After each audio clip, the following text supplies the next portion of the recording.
Welcome back to Mimi's Organic Eats. Today we're making eggless apple cinnamon waffles.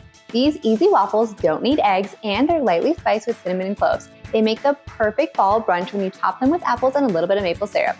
Let me show you guys how to make them. So first we're going to melt 2 sticks of butter. And now you guys can do this in the microwave or you can do it on the stovetop, whatever you prefer.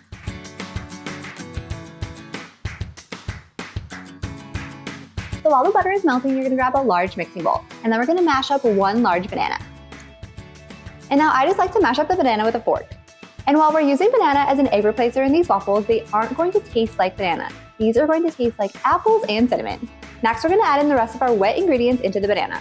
So we have half a cup of applesauce, 1.5 cups of milk, and then of course our melted butter.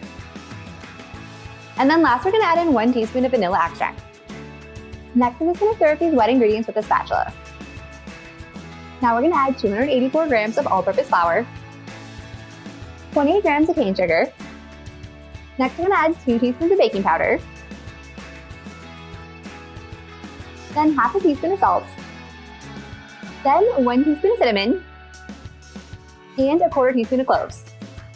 Now we're just going to mix this up until we have a smooth waffle batter.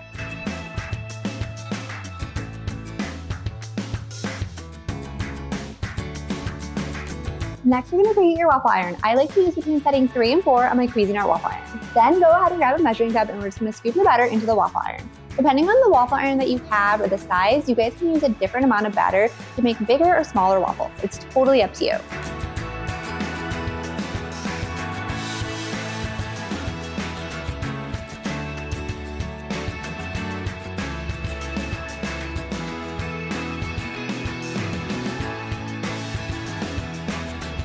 And now we have delicious eggless apple cinnamon waffles. While you guys can serve these with traditional waffle toppings like butter and maple syrup, I also love adding fresh apple slices on top of these because it really brings out the apple cinnamon flavor and it gives it a little bit of texture. Other toppings that would be amazing with these waffles are fresh whipped cream and of course caramel sauce. Looks like I have a little visitor for some apple. Looks like we're going to be making hug waffles tomorrow because John is jealous that he doesn't have any waffles to eat. If you enjoyed this video, be sure to drop a like and leave a comment below. And if you want more easy breakfast recipes just like this, be sure to hit that subscribe button and join me next time in the kitchen.